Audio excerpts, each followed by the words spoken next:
Hi, everyone. This is Martin Willis with PodcastUFO.com.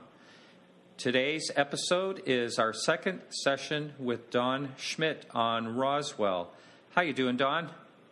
Yeah, it's great to be with you again, Martin. So it's been too long, but it's all my fault, and I accept responsibility. But those of us who are tend to be a little bit more obsessed with our research, we tend to disappear in the woodwork at times because we like to become flies on the walls of certain witnesses and the like, and we have to hide our actions at times. But nothing nefarious, but nonetheless, we're the proactive investigators who are out in the trenches still trying to solve, this ultimate mystery, which we believe is the biggest story of the millennium. Yes. No, I appreciate the time that actually has gone by because more things have happened, so there's more to talk about. There always is, and that's the amazing thing. Even Larry King a number of times mentioned to us that, for a story that is now over 50, as it turns out now, 65 years old, it comes back stronger every year, no matter how the debunkers, no matter how often the government tries to explain it away, it still keeps rising to the surface. And myths don't do that. Hoaxes don't do that. Once they're, explained away, that typically is the end of it. But it's the truth that keeps bubbling to the top. And that's why I'm so confident that we're dealing here with a legitimate situation, because it keeps trying to come out as it truly happened. The witnesses, even to their deathbeds, continue to come forward, not by us insisting that they do so, but their families so often seek us out. We need to tell you about what my husband just said, what my father just said, that type of thing. And it's the same story over and over again, that indeed we recovered a flying saucer back in 1947. In the last podcast we did together, a real quick recap, you explained the situation and also about the witnesses. And the number of witnesses was somewhere around 600, direct or indirect. Yeah. And out of those 600, the thing that really struck in that podcast with me is out of those 600 witnesses that not one single witness said that it could have been a weather balloon or crash dummies or the mogul. That's true. That remains true. So after all these years, yes. Yeah, that right there, that says a little bit right there. Oh, it certainly does. Yeah. I just imagine if I was a government defense attorney, defense in the sense that, say we would actually take a legal step. We would have a class action suit representing all the civilians who were involved, who directly were threatened by officials, by military officers within our own United States government to essentially keep their mouths shut about what they knew to be the truth. And under the, penalties of death. I mean, as we described in the previous program, how parents were told, we will kill your children if you ever discuss this again, if you ever talk about this in public.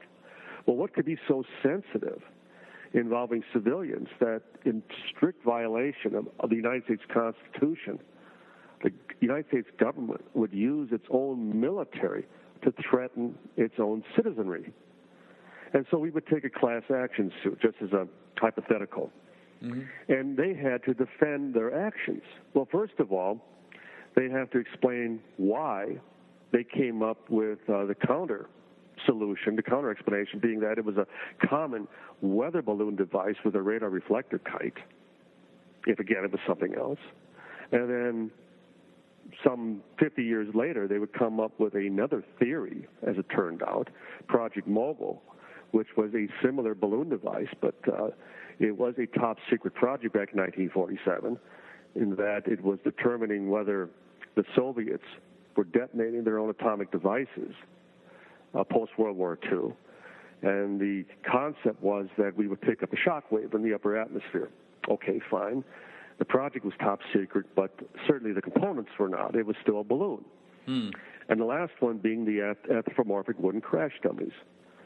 So they'd have to defend all of these silly counter, ploys to essentially suppress this, bury this, cover this up.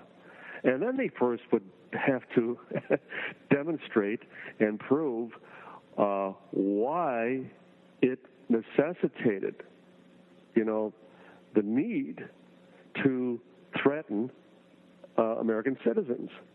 Again, if it wasn't something so ultra-secret, so sensitive, so unbelievable that they had to resort to even death threats. So I would love to see this, play out in a court of law. We've been approached by a number of TV networks in the past, if we'd even be interested in such a scenario, actually taking Roswell to court. In fact, after our next book, which is on Wright-Patterson Air Force Base, the next book on Roswell will be essentially Roswell's Day in Court. The tentative title is Roswell, the Final Verdict.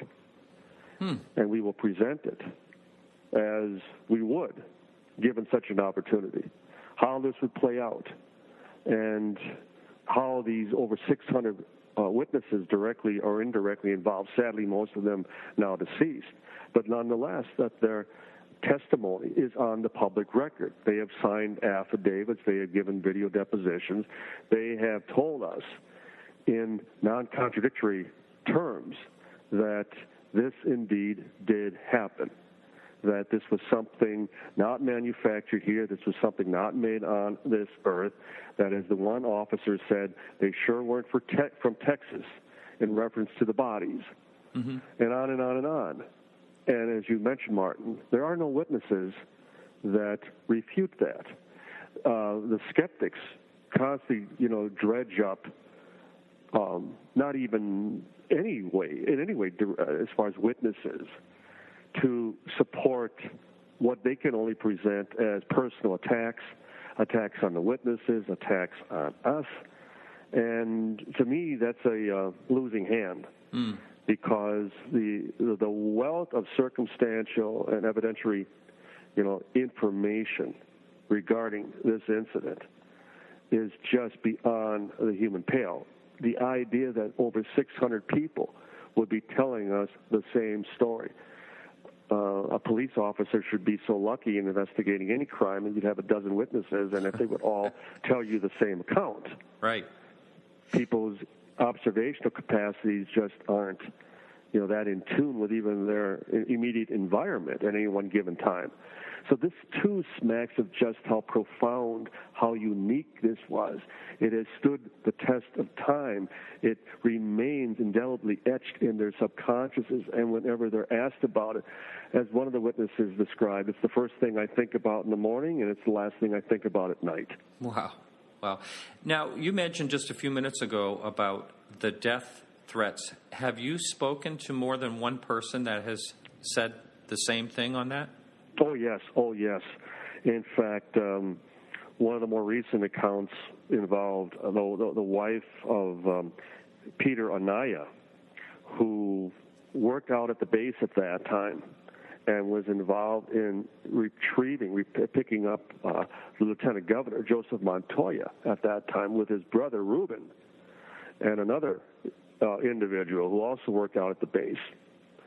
And his wife would describe that a number of military officers arrived at their home that evening and insisted that her husband come outside, but she could still overhear all the yelling, the conversation as it took place, as it went down.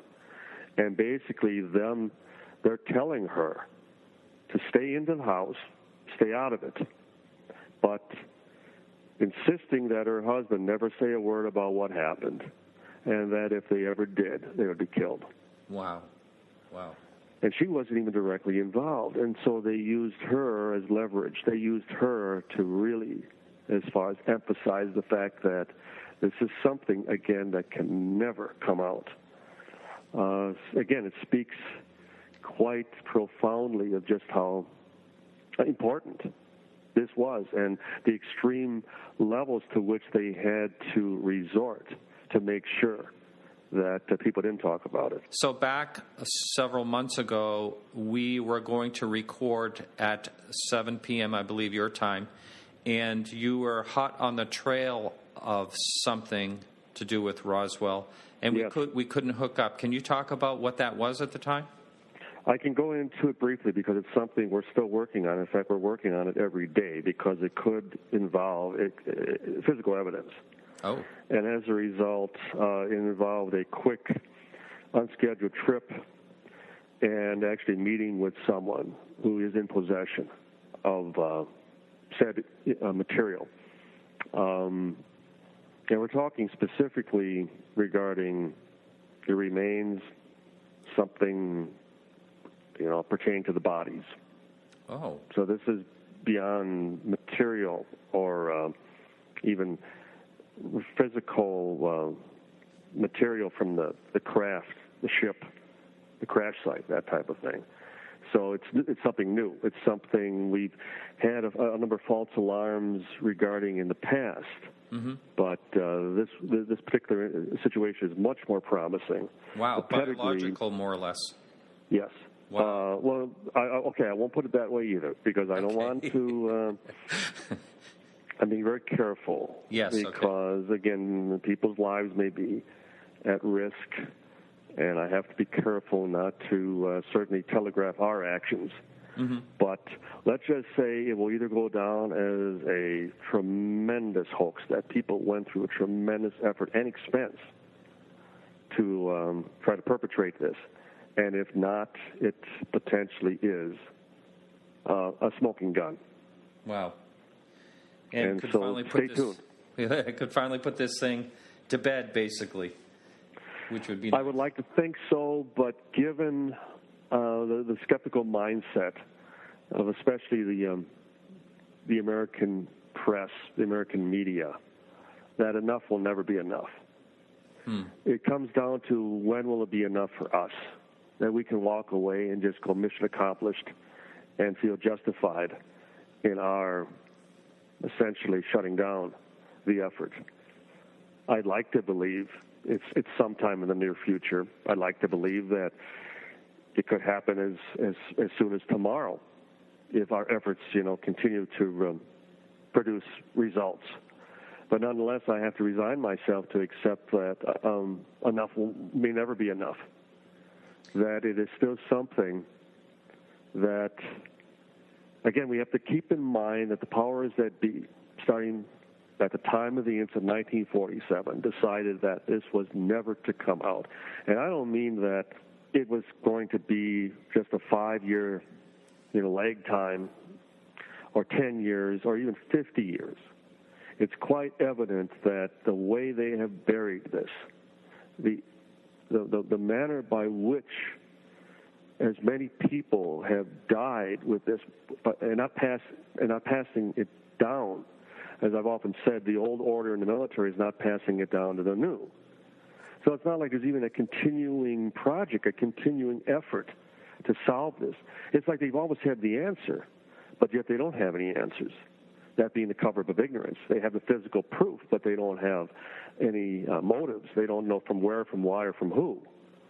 And they still can't plug it in. They still can't make it work, so to speak, as far as reverse engineering or developing any technology as a result of this recovery back in 1947.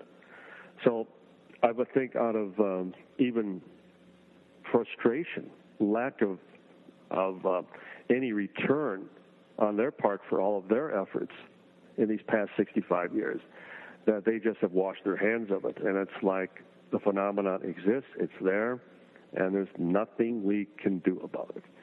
And how do they go to the public? How do they, announce to the world that we've been visited, we are being visited, that aircraft are flying through our airspace with total impunity for all these years, and we can't do anything about it? Well, I mean, what elected official is going to make that announcement? Right. And if it was, it would have to be, for all the skeptics to actually believe it, it would probably have to be the President of the United States live on TV announcing it, or maybe not even then. Not even then, because let's cite the most recent example as far as with the assassination of Osama bin Laden.